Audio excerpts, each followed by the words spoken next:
দেবের বিরুদ্ধে সিবিআই তদন্তের আর্জি গৃহীত হলো জয় সেনগুপ্তর এজলাসে। বিচারপতি জয় সেনগুপ্তর এজলাসে গৃহীত হয়েছে। রীতিমতো দেখা যাচ্ছে দেবের বিরুদ্ধে যে অডিও ক্লিপিংস ভাইরাল হয়েছিল সেটা নিয়েই মামলা হয়। মামলা হওয়ার পরে যাকে যিনি রামপদ মান্নাকে টাকা দিয়েছিলেন তিনিও অভিযোগ করেছেন। তার অভিযোগ রীতিমতো সিবিআই তদন্তের জন্য গৃহীত হলো হাইকোর্টে। আমার সঙ্গে রয়েছেন বিজেপি নেতা শঙ্কুদেব পান্ডা, কথা বলবো। দাদা, কি বলবেন?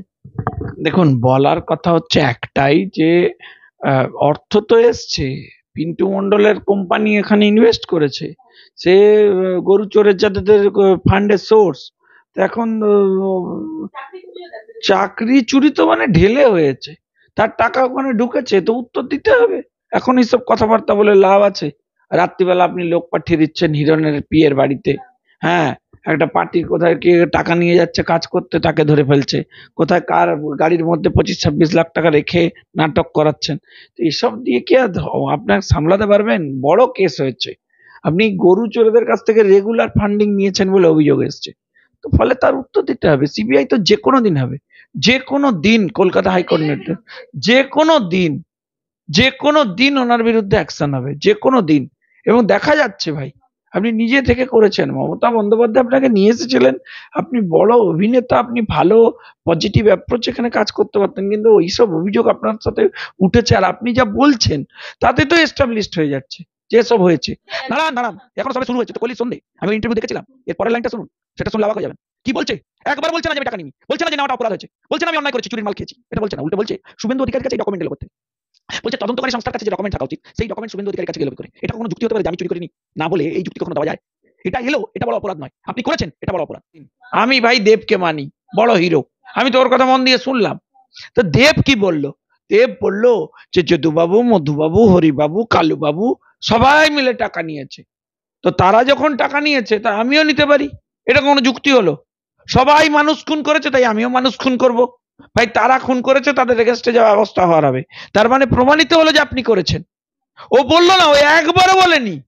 আমি তো প্রায় 3-4 বার এই ইয়েতে দেখলাম মোবাইলে, উল্টে পাল্টে আমি খুবই ভালোবাসি দেবের তো সিনেমা, আমি খুবই দেখি, এত ভালো ছেলে, আমি মন দিয়ে দেখলাম, খালি হাসে, কিছু জিজ্ঞেস করলে হি হি করে হাসবে, এত মিষ্টি হাসি, কিন্তু এইটা একবার বললো না। আমি খুব মন দিয়ে দেখলাম, আমি ভাবলাম যে এবারে নিশ্চয়ই দেব বলবে যে হিরণ মিথ্যে কথা বলছে, নিশ্চয়ই বলবে না আমি তো টাকা নিইনি, আমার নামে মিথ্যে অভিযোগ।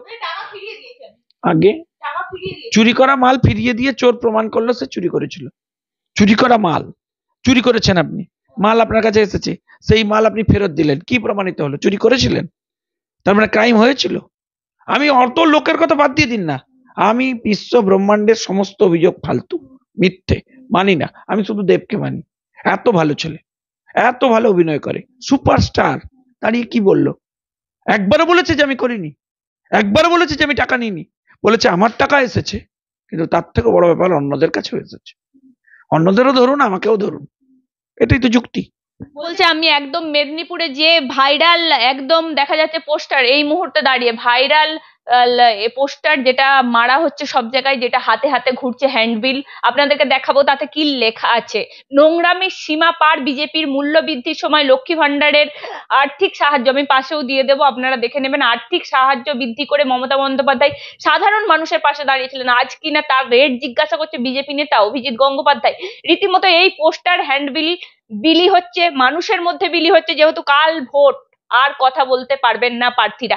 বিজেপি নেতা অভিজিৎ গঙ্গোপাধ্যায়ের এত বড় দুঃসাহস, সে কিনা বলছে মমতা ব্যানার্জি আপনি কত টাকায় বিক্রি হন, এই নোংরা কথা বলার জন্য 24 ঘন্টা নির্বাচন কমিশন তাকে শোকজ করে রেখেছিল। আরো বলেছেন ভেবে দেখুন, যে দল মুখ্যমন্ত্রীকে ছাড়লো না সেই দল আপনার বাড়ির মা বোনেদের রেট জিজ্ঞাসা করবে না, এমন কি কথা আছে? এইরকমই হ্যান্ডবিল দেখুন, আমি দেখাচ্ছি, আমার সঙ্গে রয়েছেন শঙ্কুদা, কথা বলবো। তৃণমূল কংগ্রেসের বা লিফলেট, পার্টিটাই লিফলেটে পরিণত হচ্ছে আস্তে আস্তে। প্রথম তো ছিল জাতীয়, এখন হচ্ছে রাজ্য, এরপর পাড়া কমিটি। আইপ্যাক আর তৃণমূল কংগ্রেসের এই নোংরা রাজনৈতিক অ্যাপ্রোচ, আমি শুধু একটাই কথা বলবো যে ভাই এই যে সমস্ত প্রশ্ন আপনারা জিজ্ঞেস করছেন এগুলো শাহজাহানকে গিয়ে জিজ্ঞেস করুন। তৃণমূল কংগ্রেসের তো অ্যাসেট শাহজাহান, শাহজাহানকে আপনি নিয়েছিলেন কেন 2011 পর? 2011 কঠিন লড়াইয়ে মমতা ব্যানার্জির তো শাহজাহানের প্রয়োজন হয়নি, তাহলে শাহজাহানকে দলে নিলেন কেন আমি জানতে চাই। কে নিয়েছেন, কি ইন্টারেস্ট, কত টাকা খেয়েছেন? ভাই শাহজাহানের জন্যই তো আজকে এইসব প্রশ্ন উঠছে। এই যে রেড ফেট এসব এসছে কেন? শাহজাহানের জন্য। শাহজাহানকে আপনারা প্রোটেক্ট করছেন বলে। আরে ভাই রাত্রিবেলা মা বোনদের ডেকে পাঠাচ্ছে। ধরুন ঘাটালের মতো জায়গায় একটা শাহজাহান তৈরি হলো, আছে হয়তো বহু জায়গায় আছে, আমি নাম করব না এখন নির্বাচন চলছে বলে, কিন্তু আছে তো। তারা রাত্রিবেলা ভোর রাতে ডেকে পাঠায় মা বোনেদের, বাড়ির হিন্দু মেয়েদেরকে ডেকে পাঠায়, সুন্দরী হলে আগে ডেকে পাঠায়। এই অত্যাচারের দায় তো নিতে হবে তৃণমূল কংগ্রেসকে, ওইটা কমব্যাট করতে পারছে না, তাই এসব নাটক হচ্ছে। এখন লোকসভার ভোট ঘোষণা হয়েছে, সুভাষ সরকার এসে কারোর জুতো পালিশ করছে, কাউকে সাবান মাখিয়ে দিচ্ছে। আপনি দেখুন, কাউকে জুতো পালিশ করে জুতো মুছে দিচ্ছে, আর কাউকে সাবান মাখিয়ে মগে করে জল ঢেলে দিচ্ছে। আমি মায়েদের বলবো এদের দিয়ে শৌচালয়টাও পরিষ্কার করাবেন। দেখুন, এটা আমাদের প্রধান সেবক দেশের নরেন্দ্র মোদী বলেছেন যে স্বচ্ছ মানে এলাকা সাফাই করার অভিযানে আমাদের সবাইকে হাত লাগাতে হবে। যদি কেউ মনে করে থাকেন যে বাংলায় উন্নয়নের জায়গায় শৌচালয় বানাবেন, তাহলে আমরা সেসব বর্জ্য পরিষ্কার করে দেব। কিছু বর্জ্য পরিষ্কার হয়েছে, তারা এখন বাইরে নেই, সব জেলে। আর বাকি যারা এখন হয়েছেন বড় খেলোয়াড়, তারাও যদি বর্জ্যতে পরিণত হন, আমরা পরিষ্কার করব। এই যে মাস্টার প্ল্যান করব বলে একটা ভাঁওতা দিচ্ছেন, কোনো মাস্টার প্ল্যান হবে না। ঘাটাল মাস্টার প্ল্যান সম্পর্কে আপনাদের ধারণা নেই। কত কোটি টাকার প্রজেক্ট, এই ভিখারি রাজ্য, এদের টাকা নেই, সারাদিন টাকা চায়। এরা দুর্নীতির আখড়াখানা হয়েছে। এরা মাস্টার প্ল্যানের আদৌ একটা কাজ করবে? একটা ছোট খালখোনা করেছে, একটা কোথায় ব্রিজ করবে বলছে, এটা নাকি মাস্টার প্ল্যানের কাজ, এটা নাকি ওরা করবে। এই নির্বাচনের আগে সব ভাঁওতা দিয়েছে। না, আমি বলছি এই যে চাকরি চুরি, দেব প্রকাশ্যে বলতে হ্যাঁ ঠিক আছে, রামকে বলবো টাকাটা দেখছি যত তাড়াতাড়ি দিয়ে যায়। তার মানে টাকা ট্রানজাকশন হচ্ছে, টাকা গেছে ওখানে, টাকার ভাগ গেছে। রাম জানে অনেক কিছু। রাম ধরা পড়লে তবে না শ্যামের নাম আসবে। রাম বলবে কাকে কত দিয়েছে, কোথায় ট্রানজাকশন আছে। দেখুন, আমি আবারও আপনাকে বলছি, ঘাটালের উন্নয়নে উনি কিছু করেননি, উল্টে ওখান থেকে নিয়েছেন, লুটেছেন, এনজয় করেছেন। শুধু কেশপুরের মানুষরা যদি বুঝে যায়, এই যে রফিক টাটফিক যারা আছে ওখানে, হ্যাঁ, এবং ওখানকার যে মন্ত্রী শিউলিদি, ও তো জেলার মেয়ে, শিউলিদিকে তো ক্যান্ডিডেট করতে পারতো ঘাটালে, নন্দীগ্রামের মেয়ে। আরে গোষ্ঠীর কথা ছেড়ে দিন ভাই, আপনি উড়িয়ে নিয়ে গিয়ে কেন ক্যান্ডিডেট করেছিলেন দেবকে? কারণ ওখানকার জেলার মানুষকে বঞ্চিত করবেন বলে। ভাই মেদিনীপুরের সমস্ত লোকেদের বঞ্চিত করেছে তৃণমূল, মেদিনীপুরের লোকেদেরকে গদ্দার বলেছে তৃণমূল। কেন বলবে? বলছি, আমি আপনাকে শুনে নিন, আমি ইলেকশন কমিশনের প্রতি পূর্ণ সম্মান রেখে বলছি, ইলেকশন কমিশন কারোর এগেনস্টে ব্যবস্থা নিতে পারেন, সেন্সার করতে পারেন, কমিউনিকেট করতে পারেন, লিগ্যাল প্রসেসে কথা বলতে পারেন। এত লম্বা লম্বা যেসব অবজারভেশন দিয়েছেন অভিজিৎ বাবুর বিরুদ্ধে, যে সমস্ত জ্ঞান দিয়েছেন অভিজিৎ বাবুর বিরুদ্ধে, মনে রাখবেন অভিজিৎ বাবু একজন হচ্ছে আইনজ্ঞ মানুষ, আমিও একজন ল স্টুডেন্ট। ফলে আইনে যখন বড় বড় বাতেলা দিয়েছেন, ফলে বাতেলার উত্তর কোর্টে গিয়ে দিতে হবে, জাস্টিফাই করতে হবে। অভিজিৎ বাবু শিক্ষাগত যোগ্যতা এবং তার অ্যাপ্রোচ নিয়ে প্রশ্ন করেছেন, ভাই তার উত্তর দিতে হবে। আপনাকে ছাড়বো ভেবেছেন? যেই অফিসারই করুন না কেন, যেই ওপিনিয়ন দিন, ওপিনিয়ন কেন দিয়েছেন তার এক্সপ্লেনেশন দিতে হবে। শুনে রাখুন, আরে শুনে রাখুন, আমি এবার সাধারণ ভাষায় বলছি, শুনে রাখুন। আমরা সবাই কি করি জানেন?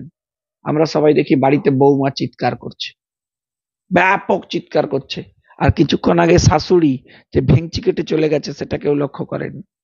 আমি মহিলাদের বিরুদ্ধে কথা বলছি না, আমি জাস্ট একটা ইনসিডেন্ট তুলে বোঝানোর চেষ্টা করছি যে রিজন, কারণে পৌঁছতে হবে। অপরাধ হয়েছে, আপনি সেন্সার করেছেন, তাহলে যিনি অপরাধে উস্কানি দিয়েছেন তাকেও সেন্সার করা দরকার ছিল। অভিজিৎ বাবু, এক সেকেন্ড, অভিজিৎ বাবু এটা বলেছেন, তার জন্য ড্যাং ড্যাং করে বাইনা বাজাতে নেমে পড়েছেন। অভিজিৎ বাবু কেন বলেছেন, তাহলে সেটা খতিয়ে দেখা উচিত।